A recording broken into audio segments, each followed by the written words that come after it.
பெரியோர்களே, தாய்மார்களே, இந்த அற்புதமான அரங்கில் கிட்டத்தட்ட ஆயிரக்கணக்கான நம்முடைய தமிழ் சொந்தங்கள் எல்லோரும் உங்களுடைய நேரத்தை கொடுத்து வருடந்தோறும் 3 நாட்கள் அமெரிக்காவில் ஏதோ ஒரு பகுதியில் உங்களுடைய குடும்பத்தோடு குழந்தைகளோடு வந்து நம்முடைய தாய்மொழி தமிழ்மொழி வளர்வதற்கு மிக முக்கிய ஒரு காரணக்கர்த்தர்களாக இந்த அமெரிக்கா மாகாணத்தில் நீங்கள் இருந்து அதே நேரத்தில் அடுத்த தலைமுறை, 2ஆம் தலைமுறை, 3ஆம் தலைமுறை இந்த மண்ணில் அவர்களுக்கெல்லாம் நம்முடைய தாய்மொழியை பெரிய அளவில் அறிமுகப்படுத்தி அதை பேணி காத்து பாதுகாத்து இன்னும் எடுத்து சென்று கொண்டிருக்கின்றீர்கள். அதற்காக உங்களை எல்லாம் இந்த நேரத்தில் பாராட்டி வாழ்த்தி, இன்னும் வருகின்ற காலத்தில் இந்த ஃபெட்னா அமைப்பு ஒரு மாகாணத்திலும் கூட இன்னும் சிறப்பாக, இன்னும் ஆழமாக, இன்னும் பலமாக இந்த நிகழ்வுகளை நடத்த வேண்டும் என்று எல்லாம் வல்ல இறைவனை இந்த நேரத்தில் வேண்டிக் கொள்கின்றேன். அருமை சொந்தங்களே, நானும் நேரடியாக விமானத்திலிருந்து இறங்கி இங்கே வந்திருக்கின்றேன். ஆனால் நிச்சயமாக பேசுகின்ற கருத்தை சில நேரத்தில் மறந்து விடுவதற்கு வாய்ப்பு இருக்கிறது என்கின்ற காரணத்தினால இந்த நிகழ்வில் குறிப்பெடுத்து வந்திருக்கின்றேன். இந்த காரணத்திற்கும் கூட முக்கியமான சில கருத்துக்களை உங்களிடம் பகிர வேண்டும். அதை நிச்சயமாக நாம் மறக்கக்கூடாது என்கின்ற ஒரு காரணத்தினால முன்னிருக்கையில் மூத்தவர்கள் அமர்ந்திருக்கின்றார்கள். விஐடி பல்கலைக்கழகத்தினுடைய வேந்தர் ஐயா விஸ்வநாதன் அவர்கள், அதே போல விஐடி குழுமத்தினுடைய தலைவர்கள் இங்கே வந்திருக்கின்றார்கள். அதே போல முன்னிருக்கையில் இருக்கக்கூடிய அந்த நிகழ்விற்கு பொருளுதவி, நிதியுதவி அளித்து சிறப்பாக நடப்பதற்கு காரணமாக இருக்கக்கூடியவர்கள் வந்திருக்கின்றார்கள். முன்னாள் அமைச்சர் அண்ணன் KC வீரமணி அவர்கள் இங்கே வந்திருக்கின்றார்கள். அதே போல எல்லா அந்த அமைப்பினுடைய முக்கிய காரணக்கர்த்தர்கள் அருமை அண்ணன் விஜய் மணிவேல் அவர்கள் இந்த ஃபெட்னா அமைப்பினுடைய தலைவராக இருந்து தமிழ் குடும்பத்தை மிக சிறப்பாக 2 ஆண்டுகளாக வழிநடத்தி கொண்டிருக்கின்றார்கள். அவருடைய பெயரை சொல்வதன் மூலமாக எல்லோருக்கும் என்னுடைய நன்றிகளை இந்த நேரத்தில் தெரிவித்துக் கொள்கின்றேன். இப்பொழுது துணைத் தலைவராக, அடுத்த தலைவராக வர இருக்கக்கூடிய அருமை சகோதரர் எழிலன் ராமராஜன் அவர்களுக்கும் என்னுடைய வாழ்த்துக்களை தெரிவித்துக் கொள்கின்றேன். அருமை சொந்தங்களே, உண்மையை பேச வேண்டுமென்றால் இது ஒரு சாதாரணமாக ஒரு ஆண்டும் கூட எல்லோரும் கலந்து பேசிவிட்டு புகைப்படம் எடுத்துவிட்டு அறிமுகப்படுத்திவிட்டு பிரிந்து செல்லக்கூடிய ஒரு நிகழ்வு அல்ல. காலம் காலமாக ஆண்டுதோறும் நடக்கக்கூடிய நிகழ்வாக இருந்தாலும் கூட நம்முடைய தமிழ் மொழி ஆழமாக வேரூன்றி நம்முடைய தாயகத்தை தாண்டி அமெரிக்காவில் மிக பலமாக இருப்பதற்கு காரணமான ஒரு அமைப்பு இந்த ஃபெட்னா அமைப்பு. இங்கே இருப்பவர்கள் நீங்கள் சாதாரண மனிதர்கள் கிடையாது. கடுமையாக பணி செய்பவர்கள், உழைப்பவர்கள், பெரிய பெரிய நிறுவனத்தில் பொறுப்பில் இருப்பவர்கள், தொழில் முனைவோர்கள். இருந்தும் நம்முடைய தாய்மொழி தமிழ் மொழிக்காக பெரும் நேரத்தை செலவிட்டு உங்கள் குழந்தைகளுக்கு அதை சொல்லிக் கொடுத்து கஷ்டப்பட்டு இந்த தமிழ் மொழி இங்கே வளர்வதற்கு காரணமாக இருக்கக்கூடியவர்கள் நீங்கள். எத்தனையோ மனிதர்களை அமெரிக்காவில் பார்க்கும் பொழுது வியர்ந்து பார்ப்பேன். மருத்துவர்களாக இருப்பார்கள், ஆனால் வீட்டிலே தூய தமிழில் பேசுவாங்க, குழந்தைகளுக்கு சொல்லிக் கொடுப்பாங்க, தமிழ் பாடத்தில் போடுவாங்க. இங்கே இருக்கக்கூடிய பள்ளிக்கூடத்தில் இல்லை என்றாலும் கூட அதற்காக முக்கியத்துவம் கொடுப்பார். அதை தாண்டி அடிக்கடி நம்முடைய தமிழ்நாட்டில் பார்க்கும் பொழுது ஒரு பரதநாட்டியனுடைய அரங்கேற்ற விழாவிற்கு வந்து அழைப்புதல் கொடுப்பீங்க. இங்கே அந்த குழந்தை கற்றுக்குவாங்க. அதை நம்முடைய தாய் திரு தமிழ்நாட்டில் அதற்கான அரங்கேற்றம் நடக்கும். அதை பார்க்கும் பொழுதெல்லாம் வியந்து போவேன், எந்த அளவுக்கு நம்முடைய தாய்மொழிக்கு முக்கியத்துவம் கொடுத்து இங்கே 250 ஆண்டுகள் கடந்து நாளை 250 ஆண்டாக ஒரு அற்புதமான ஒரு நாட்டில், இந்த நாட்டில் குடியேறி இந்த நாட்டினுடைய வளர்ச்சிக்கு பாடுபட்டு அதே நேரத்தில் நம்முடைய தாய்மொழி தமிழ்மொழியை மறக்காம அடுத்தடுத்த கட்டத்திற்கு எடுத்து சென்றிருக்கக்கூடிய உங்களை பாராட்டுவதற்காகத்தான் இந்த நிகழ்வு நடக்கிறது என்று முழுமையாக நான் நம்புகின்றேன். அது மட்டுமில்லை அருமை சொந்தங்களே, இந்த ஃபெட்னா அமைப்பு இந்த ஆண்டு நியூஜெர்சி தமிழ் பேரவையோடு இணைந்து இந்த விழா நடந்து கொண்டிருக்கிறது. நான் இந்த விழாவுக்கு வருகின்றேன் என்று முடிவு செய்து அறிவித்த பிறகு தமிழகத்தில் ஒரு மூத்த பத்திரிகை ஒரு தலைப்புச் செய்தி போட்டிருந்தார்கள். ஹிந்துத்துவா எதிர்ப்பு கொள்கைக்கு அண்ணாமலை மாறுகின்றாரா, ஃபெட்னா விழாவுக்கு செல்லுகின்றாரா என்று. அதே நேரத்தில் ஃபெட்னாவில் இருக்கக்கூடிய சில நண்பர்களும் கூட அண்ணாமலை வர வேண்டுமா என்று கேட்டார்கள். அப்பொழுது எனக்கு கம்பராமாயணத்தில் கம்பன் அவர்கள் யுத்த காண்டத்தில் ஒரு கடவுள் வாழ்த்து எழுதியிருப்பார். கம்பனுடைய தனிச்சிறப்பு கம்பராமாயணத்தில் ஒரு காண்டத்திற்கும் கூட தனித்தனியாக ஒரு கடவுள் வாழ்த்து இருக்கும். அந்த யுத்த காண்டத்திற்கான கடவுள் வாழ்த்து எழுதியிருப்பாங்க. ஒன்றே யாயின் ஒன்றே யாம் பலவே ஆயின் பலவே ஆம், அன்றே ஆயின் அன்றே ஆம். அதனுடைய அர்த்தம் என்னன்னாங்க, கடவுள் இருக்கிறான்னு நீங்கள் நம்புனீங்கன்னா கடவுள் இருக்கிறார், கடவுள் இல்லை என்று நீங்கள் நம்புனீங்கன்னா கடவுள் இல்லை. ஒரே ஒரு கடவுள் இருக்கிறான்னு நம்புனீங்கன்னா ஒரே ஒரு கடவுள் இருக்கிறாங்க. பல கடவுள் இருக்கின்றார்கள் என்று நம்புனீங்கன்னா பல கடவுள் இருக்கிறாங்க. கடவுள் இருக்கிறாரான்னு தெரியாது, பொறுத்திருந்து பார்ப்போம் என்று சொன்னால் அதற்கும் கம்பன் உங்களுக்கு வாய்ப்பு கொடுக்குறாங்க. இன்னைக்கு நான் கடவுளை நம்புறேன், நாளைக்கு நம்புவேன்னு தெரியாதனாலும் கம்பன் அந்த வாய்ப்பு கொடுக்குறாங்க. என்னை பொறுத்தவரை ஃபெட்னா அமைப்பு எப்பொழுதும் அதே போல் இருந்திருக்கிறது. வருகின்ற காலத்திலும் கூட எல்லா சித்தாந்தத்தையும் தாண்டி அனைவரையும் தமிழால் இணைக்கக்கூடிய ஒரு அமைப்பாக தொடர்ந்து இருக்க வேண்டும். அது சாதி மதத்தை எல்லாம் தாண்டி கருத்தியல் அடிப்படையிலே நம்மில் முரண்பாடு இருந்தாலும் கூட அப்படிப்பட்ட ஒரு அமைப்பாக ஃபெட்னா இருக்க வேண்டும் என்று எப்பொழுதும் விரும்புகின்றேன். அப்படித்தான் இருக்கிறது. வருகின்ற காலத்தில் அப்படி இருக்க வேண்டும் என்று இந்த நேரத்தில் சொல்ல விளைகின்றேன். கம்பராமாயணத்தில் கம்பன் சொல்லி இருக்கின்றான், கம்பன் எழுதியிருக்கின்றான். உங்களுக்கு கடவுள் மீது நம்பிக்கை இல்லை என்றாலும் கூட கம்பராமாயணத்தில் யுத்த காண்டத்தில் கடவுள் வாழ்த்தில் அதை சொல்றார். அதே போல் அருமை சொந்தங்களே, இங்கு இருக்கக்கூடிய தமிழர்கள் நீங்கள் சாதாரண மனிதர்கள் அல்ல. தென்னாப்பிரிக்கா சென்றிருக்கின்றேன், அங்கே இருக்கக்கூடிய தமிழர்களை சந்தித்து உரையாடி இருக்கின்றேன். அங்கே தென்னாப்பிரிக்காவில் நம்முடைய தலைவர்கள் சொல்லுவார்கள், அண்ணா ஹிந்துன்னு ஒரு காலம் இருக்கு, தமிழ்னு ஒரு காலம் இருக்கு. இங்கே சென்சஸ் நடக்கும் பொழுது தமிழ்நாட்டை சார்ந்த நிறைய தமிழர்கள் ஹிந்து என்கின்ற காலத்தை டிக்கடிக்கிறதுக்கு பதிலாக தமிழர் என்கின்ற காலத்தை டிக்கடிக்கிறாங்க. நீங்கள் கொஞ்சம் சொல்லுங்க, அவர்களை சொல்லி ஹிந்து என்கின்ற காலத்தில் டிக்கடிக்க சொல்லுங்கன்னு சொல்லுவாங்க. அதே போல இலங்கையில் இருக்கக்கூடிய நமக்கு தெரியும், அங்கே இருக்கக்கூடிய புலம்பெயர்ந்த தமிழர்கள் எத்தனை ஆண்டுகள் அந்த வடுவோடு ரணத்தோடு அதையெல்லாம் தாண்டி தன்னுடைய மொழியை இனத்தை காப்பதற்காக உயிரையெல்லாம் விட்டு நாட்டையெல்லாம் தாண்டி கனடாவில், அமெரிக்காவில், யூகேவில் அதையெல்லாம் தாண்டி நின்று கொண்டிருக்கின்றார்கள். அதையும் நாங்கள் பார்த்து கொண்டிருக்கின்றோம். மலேசியாவாக இருக்கட்டும், சிங்கப்பூராக இருக்கட்டும், சாதாரணமாக தெருவில் இருக்கக்கூடிய வியாபாரி நண்பர்கள் ஆரம்பித்து துணை ஜனாதிபதி வரை தமிழர்கள் இருப்பதை பார்க்கிறோம். செசலீஸாக இருக்கட்டும், ஒரு பகுதியும் கூட. எதற்காக சொல்லுகின்றேன் என்றால், நாம் தயவு செய்து நம்முடைய தமிழினத்தை ஒரு சிறிய வட்டத்தில் அடைக்கக்கூடாது. ஹிந்து என்கின்ற வட்டத்தில் அடைக்கக்கூடாது, இஸ்லாமியர் என்கின்ற வட்டத்தில் அடைக்கக்கூடாது, கிறிஸ்தவர் என்கின்ற வட்டத்தில் அடைக்கக்கூடாது. அதையெல்லாம் தாண்டி தமிழர் என்கின்ற வட்டம் ஒரு பெரிய வட்டமாக இருக்க வேண்டும், அதில் எல்லோரும் இருக்க வேண்டும் என்கின்ற அன்பான வேண்டுகோளையும் கூட இந்த ஃபெட்னா மேடையிலே சொல்வதை என்னுடைய பெருமையாக நான் இந்த நேரத்தில் கருதுகின்றேன். காரணம் நான் எதற்காக இதை அழுத்தம் திருத்தமாக இந்த இடத்திலே பதிவு செய்கின்றேன் என்றால், நம்முடைய தமிழ் மொழியில் புறநானூறு 2000 ஆண்டுகளை தாண்டி நிற்கக்கூடிய அற்புதமான நூல். 182வது பாடல் படிப்பதற்கு வாய்ப்பு இருந்தால் உங்களுடைய குழந்தைகள் நீங்கள் படிக்க சொல்லுங்க. உண்டால் அம்ம இவ்வுலகம் இந்திரர் என்கின்ற ஒரு சான்றோடு அந்த 182வது பாடல் ஆரம்பிக்கும்.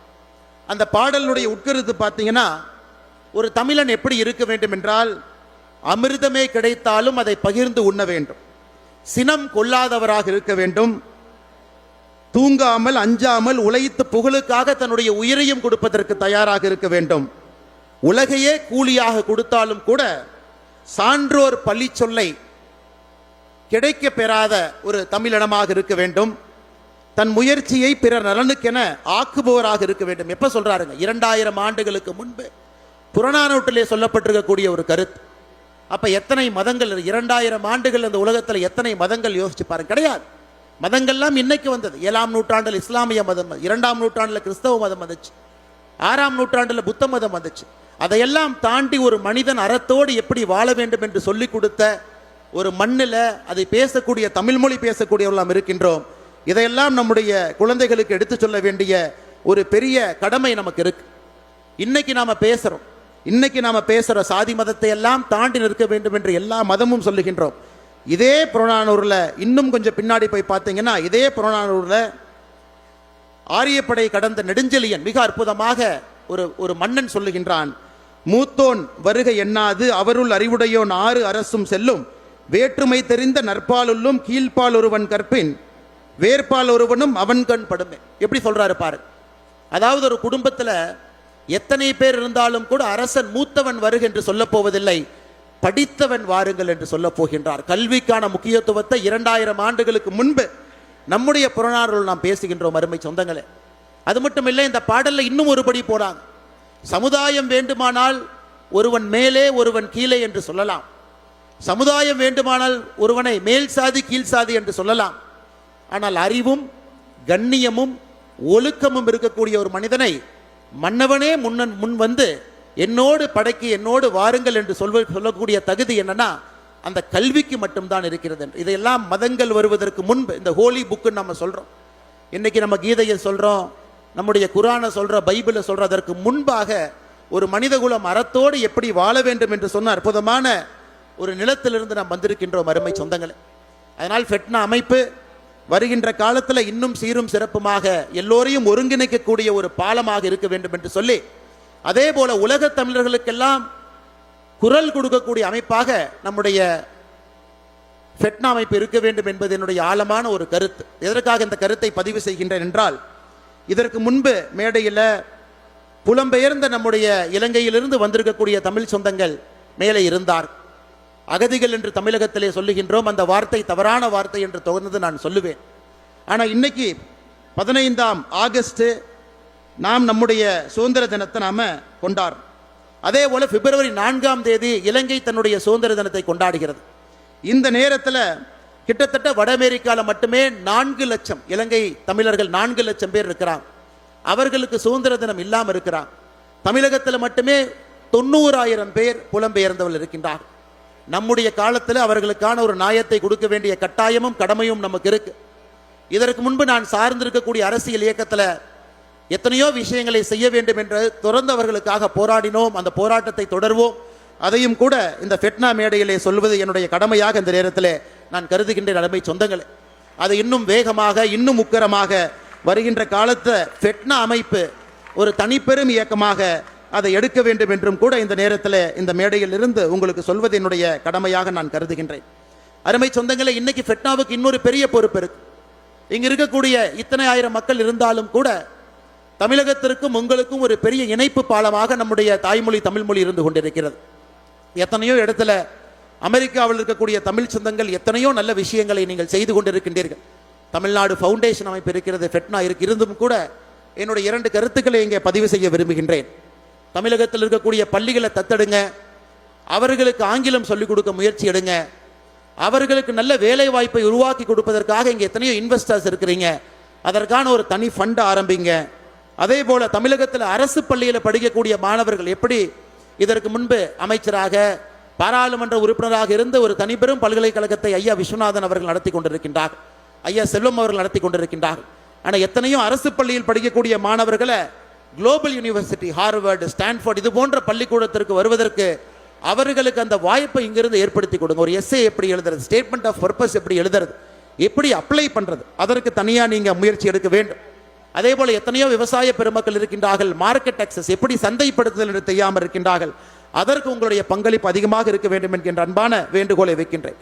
முதல் தலைமுறை பட்டதாரிகள் இருக்கிறாங்க, அவர்கள் அமெரிக்காவில் வேலை வாய்ப்புக்கு வர வேண்டும் என்று நினைக்கின்றார்கள், அவர்களுக்கும் நீங்கள் அந்த வாய்ப்பை உருவாக்கி கொடுக்க வேண்டும் என்று இந்த நேரத்தில் அன்போடு நான் கேட்டுக்கொள்கின்றேன். ஃபெட்னா அமைப்பு எத்தனையோ நல்ல காரியங்கள் நீங்கள் செய்தாலும் கூட தமிழ்நாடு உங்களிடம் இன்னும் அதிகமாக எதிர்பார்க்கிறது. காரணம், நீங்கள் அந்த காலத்தில் எப்படி இன்னைக்கு இந்த ஆண்டு நீங்கள் கடாரம் கொண்டான் 1000வது ஆண்டை கொண்டாடுறீங்க, எப்படி ராஜேந்திர சோழன் 1000 ஆண்டுகளுக்கு முன்பு கடலை எல்லாம் தாண்டி எங்கு வேண்டுமானாலும் தன்னுடைய கப்பற்படை எடுத்து செல்ல முடியும், எங்கு வேண்டுமானாலும் தமிழர்கள் ஆதிக்க செலுத்த முடியும் என்று 1000 ஆண்டுகளுக்கு முன்பு காட்டியதை இந்த ஆண்டு 39வது ஆண்டில் அதை ஒரு மிக முக்கிய ஒரு அங்கமாக நீங்கள் பேசுகின்றீர்கள். நீங்கள் எல்லாம் கடல் தாண்டி வந்தவர்கள், எதற்கும் பயப்படாதவர்கள், ஒரு புதிய வாழ்க்கையை தேடி ஒரு அற்புதமான நாட்டிற்கு வந்து ஒரு புதிய வாழ்க்கையை படைத்திருப்பவர்கள், எதற்கும் அஞ்சாதவர்கள். மகாகவி சொன்னது போல எங்கே அறிவு இருந்தாலும் கூட இதை தேடி செல்ல வேண்டும் என்று வந்தவர்கள். உங்களுக்கு ஒரு பெரிய பொறுப்பு இருக்கு. உங்களுக்கு பின்னால் வரக்கூடிய சமுதாயத்திற்கு அந்த வாய்ப்பை நீங்கள் அன்போடு ஏற்படுத்தி கொடுக்க வேண்டும். இந்தியாவில் எத்தனையோ வசதி வாய்ப்புகள் இருந்தாலும் கூட சில நாடுகளில் இன்னும் வாய்ப்புகள் அதிகமாக இருக்கும் பொழுது அங்கே வர வேண்டும். இந்த நாட்டில் இருப்பவர்கள் திரும்ப நம்முடைய தாய் தமிழ் நாட்டிற்கு, நம்முடைய பாரத நாட்டிற்கு வர வேண்டும் என்று சரியான நேரத்தில் நீங்கள் நினைச்சா நீங்களும் திரும்ப வந்து நம்முடைய நாட்டினுடைய வளர்ச்சிக்கு நீங்கள் ஒரு தூண்களாக இருக்க வேண்டும். அந்த பெரிய பொறுப்பு 1000 ஆண்டுகளுக்கு முன்பு ராஜேந்திர சோழன் சென்றது போல நீங்களும் சில ஆண்டுகளுக்கு முன்பு வந்திருக்கின்றீர்கள். திரும்பி வருவதற்கு சாத்தியக்கூறு இருந்தால் நீங்கள் திரும்ப வர வேண்டும், அல்லது வர வேண்டும் என்று அடுத்த தலைமுறை நினைத்தால் அவர்களோடு நீங்கள் இருக்க வேண்டும் என்று சொல்லி எத்தனையோ 2ஆம் தலைமுறை குழந்தைகள் இங்கே பிறந்திருக்கின்றார்கள். நீங்கள் இன்று வெற்றியாளர்களாக இருக்கின்றீர்கள், வாழ்க்கையிலே சாதித்திருக்கின்றீர்கள். உள்ளூரில், கிராமத்தில், நகரத்தில், அமெரிக்காவில் சென்று சாதித்து விட்டான் என்கின்ற பெரிய பெயரை பெற்றிருக்கின்றீர்கள். ஆனால் 2ஆம் தலைமுறை குழந்தைகள் நம்முடைய தாய்மொழி தமிழ்மொழி என்பது ஏதோ பண்டிகைக்காக பேசப்படுகின்ற ஒரு மொழியாக மாறிவிடக்கூடாது. ஒரு தின்பண்டமோ ஒரு சினிமா கதையோ அல்லது இது போன்ற ஒரு நிகழ்விற்கு பட்டாடை உடுத்தி கொண்டு வருவதோ அல்லது ஒரு வேட்டியை கட்டுவதாக மாறிவிடாமல் இரண்டாம் தலைமுறை குழந்தைகளும் கூட ஆழமாக நம்முடைய தமிழ் மொழி, நம்முடைய தாய்மொழியை, நம்முடைய கலாச்சாரத்தை இன்னும் ஆழமாக அந்த குழந்தைகள் எடுத்துச் செல்வதற்கும் ஃபெட்னா அமைப்பு ஒரு பெரிய பாலமாக இருக்க வேண்டும் என்று சொல்லி, குறிப்பாக இரண்டாம் தலைமுறை குழந்தைகள் இங்கு இருப்பவர்கள் நீங்கள் புரிந்து கொள்ள வேண்டும். மூன்றாம் தலைமுறை நீங்கள் சாதாரண ஒரு குடிகள் கிடையாது, மூத்த குடி. எனக்கு முன்பு பேசிய ஐயா சொன்னாங்க, ஒரு மூத்த குடி. யாராவது நம்முடைய தமிழினத்தை பற்றி சொல்ல வேண்டும் என்று சொன்னால் நீங்கள் சொல்வீர்கள், நம்முடைய மொழி மூத்த மொழி மட்டுமல்ல, உலகத்தினுடைய எல்லா பகுதிக்கு சென்றிருக்கின்றோம், எங்கேயும் கூட யாரையும் துன்புறுத்தாமல் நம்முடைய அரசர்கள் இந்த இடத்தை வென்றெடுத்திருக்கின்றார்கள். உலகத்தினுடைய பல இடத்திற்கு தமிழர்கள் வந்தாலும் கூட, இன்னைக்கு அமெரிக்காவில் கூட அதிக பெர் கேபிட்டா இன்கம்ல இருக்கக்கூடிய சமுதாயத்தில் அதில் இரண்டாவது இந்தியர்கள் இருந்தாலும் அதிலும் முதல்ல நம்முடைய தமிழர்கள் இருக்கின்றார்கள். எங்கே சென்றாலும் கூட அறத்தின்படி வாழ்பவர்கள், அறம் தன்னுடைய வாழ்க்கையாக வைத்திருப்பவர்கள், யாரையும் எங்கேயும் ஏமாற்றி பிழைக்க வேண்டும் என்று நினைக்காத ஒரு இனம் நம்முடைய தமிழினம். அதனால தான் மேடையில் அந்த வார்த்தையை பார்த்தேன், தாயகம் கடந்து தமிழ் மொழி வளர்ப்போம் என்று ஒரு வார்த்தையை போட்டிருக்கின்றீர்கள். என்னை பொறுத்தவரை அறமும் தமிழ் மக்களும் எங்கே இருக்கின்றார்களோ என்னை பொறுத்தவரை அதுதான் தாயகம். அது 1000 மைலை தாண்டி இருக்கலாம், அது நம்முடைய தமிழ்நாடாக இருக்கலாம், இலங்கையாக இருக்கலாம், மலேசியாவாக இருக்கலாம், சவுத் ஆப்பிரிக்காவாக இருக்கலாம், கனடாவாக இருக்கலாம், ஐரோப்பிய நாடுகள் யூகேவாக இருக்கலாம். அறமும் தமிழ் மொழி பேசக்கூடிய மக்கள் எங்கு வாழுகின்றார்களோ அது வீடாக இருந்தாலும் அது தாயகம், தெருவாக இருந்தாலும் அது தாயகம், பெரிய ஒரு எல்லையாக இருந்தாலும் அது தாயகம். ஆனால் எங்கே இருந்தாலும் கூட ஒரு பெரிய உயர் பொறுப்பு உங்களுக்கு இருக்கிறது. அதையும் நீங்கள் புரிந்து கொண்டு நம்முடைய தமிழ் இனத்தை, நம்முடைய தமிழ் கலாச்சாரத்தை, மொழியை இன்னும் உயர்த்தி பிடித்து பேணி காத்து மிக சிறப்பாக மிக செம்மையாக நீங்கள் நடந்து வாழ்ந்து வர வேண்டும் என்று சொல்லி, உங்கள் தமிழ்நாடு இருக்கக்கூடிய உறவுகளை இன்னும் ஆழமாக பதிவு செய்யுங்க. ஒரு ஆண்டும் ஃபெட்னா அமைப்பு வர்றாங்க, தமிழ் ஆந்திரப்பனர் நிகழ்ச்சி நடத்துகிறாங்க. அங்கே இருக்கக்கூடிய தமிழ் சொந்தங்கள் நடத்தக்கூடிய சிறு குறு நிறுவனத்தில் இன்வெஸ்ட்மெண்ட், அந்த இனிஷியல் கேபிட்டல் இன்வெஸ்ட்மெண்ட் ஃபெட்னா பண்ணுறாங்க. வருகின்ற காலத்தில் இன்னும் சிறப்பாக இன்னும் வேகமாக நீங்கள் செய்ய வேண்டும் என்று சொல்லி, இந்த ஆண்டு குறிப்பாக ஃபெட்னாவுக்கு வர வேண்டும் என்கின்ற பெரிய ஆசையிலே ஓடி வந்திருக்கின்றேன். காரணம், போன ஆண்டு நம்முடைய பாரத பிரதமர் நரேந்திர மோடி அவர்கள் இங்கே வந்த பொழுது ஃபெட்னா அமைப்பு சார்பாக அவருக்கு ஒரு பெரிய வரவேற்பு கொடுத்தீர்கள். அது மட்டுமில்லை, அவரை சென்று இந்த அமைப்பினுடைய மூத்தவர்கள் எல்லாம் சந்தித்தீர்கள். எதற்காக நான் பாரத பிரதமர் நரேந்திர மோடி அவர்கள் மீது பெரு அன்பு வைத்திருக்கின்றேன், அந்த கட்சியில் நான் இல்லை, எனக்கு அடிப்படை உறுப்பினர் கூட கிடையாது. எதற்கு என்றால், தமிழ்நாட்டில் பிறந்து நம்முடைய மொழியினுடைய பெருமையை பேசுவதை விட பிறக்காத ஒரு தமிழன் பேசும் பொழுது எனக்கு கர்வமும் எனக்கு அதிலே ஒரு பெரிய மகிழ்ச்சியும் அது வரும். ஒரு முறை பிரதமர் பார்க்கும் பொழுதெல்லாம் கேட்பாங்க, எனக்கு மிக முக்கியமான 100 திருக்குறளை கொடுங்க. நான் பிரதமர்கிட்ட சொல்லியிருக்கிறேன், ஐயா 100 திருக்குறள் உங்களுக்கு பொருத்தம் என்றால் ஒரு அரசன் எப்படி இருக்க வேண்டும் என்பதை வள்ளுவன் எப்பொழுதோ சொல்லி இருக்கின்றான். அது இன்னைக்கு ஹார்வர்டு பிஸ்னஸ் ஸ்கூலில் எத்திக்ஸ் பேப்பர் ஏதோ கொடுக்குறாங்க. ஆனால் வள்ளுவனை பொறுத்தவரை அரசன் எப்படி இருக்க வேண்டும், அறம் எப்படி இருக்க வேண்டும் என்று, அஞ்சாமை ஈகை அறிவூக்கம் இந்நான்கும் எஞ்சாமை வேந்தர் கரிது என்று சொல்லியிருக்கின்றான். இதையெல்லாம் அரசர்கள் பின்பற்ற வேண்டும். அவ்வளவு ஆழமாக அதை நம்முடைய பாரத பிரதமர் நரேந்திர மோடி அவர்கள் பல இடத்தில் அதை கேட்டிருக்கின்றார். 2024 இதற்கு முன்பு நான் இருந்த அந்த அமைப்பு தன்னுடைய தேர்தல் அறிக்கையை வெளியிட்ட பொழுது ஒரே ஒரு வார்த்தை வெளியிட்டார்கள், உலகம் முழுவதுமே தமிழ் இருக்கையை அமைப்போம் என்று. அதை விட பெரிய பெருமை ஒரு தமிழனுக்கு என்ன இருக்க முடியும்? ஒரு மத்திய அரசு யார் அங்கே இருந்தாலும், எந்த கட்சி இருந்தாலும், யார் இருந்தாலும், உலகம் முழுவதும் ஊஸ்டன் பல்கலைக்கழகத்தில், சிங்கப்பூரில், மலேசியாவில், அனைத்து இடத்திலும் கூட ஒரு தமிழ் இருக்கையை ஆரம்பித்து வருகின்ற காலத்தில் இந்த மூத்த மொழி உலகம் முழுவதும் செல்லணும். குறிப்பாக நம்முடைய புத்தகங்கள் 100க்கும் மேற்பட்ட புத்தகங்கள் இன்னைக்கு அது மாற்று மொழிகளிலே மொழிபெயர்க்கப்பட்டு உலகம் முழுவதும் சென்று கொண்டிருக்கிறது. வருகின்ற காலத்தில் அது 1000 புத்தகங்களாக அது மாறணும். அதனால் கட்சியை தாண்டி சித்தாந்தத்தை தாண்டி ஃபெட்னா நிற்க வேண்டும் என்கின்ற அறைகூவல் இந்த நேரத்தில் விடுக்கிறது. எந்த கட்சியாக இருந்தாலும் தமிழுக்கு ஆதரவாக யார் நிற்கின்றார்களோ ஃபெட்னா நிற்க வேண்டும். எந்த தலைவர்களாக இருந்தாலும் தமிழுக்கு ஆதரவாக யார் நிற்கின்றார்களோ ஃபெட்னா நிற்க வேண்டும். எந்த மனிதன் யாராக இருந்தாலும் தமிழுக்கு ஆதரவாக யார் நிற்கின்றார்களோ இந்த ஃபெட்னா, இந்த அமைப்பு நிற்க வேண்டும் என்று சொல்லி வாய்ப்பு கொடுத்த நல்ல உள்ளங்களுக்கு, குறிப்பாக இந்த 2 ஆண்டுகளாக அற்புதமாக பணி செய்துவிட்டு ஒரு ரன்னிங் ரேஸில் பேட்டனை கொடுப்பது போல அடுத்து வரக்கூடிய 2 ஆண்டுகளுக்காக இந்த ஃபெட்னா டீம் அவர்கள் இன்னும் சிறப்பாக இன்னும் உயரத்திற்கு இந்த ஃபெட்னாவை எடுத்து செல்ல வேண்டும் என்று சொல்லி இந்த அற்புதமான நிகழ்வுக்கு வந்திருக்கக்கூடிய எல்லா தமிழ்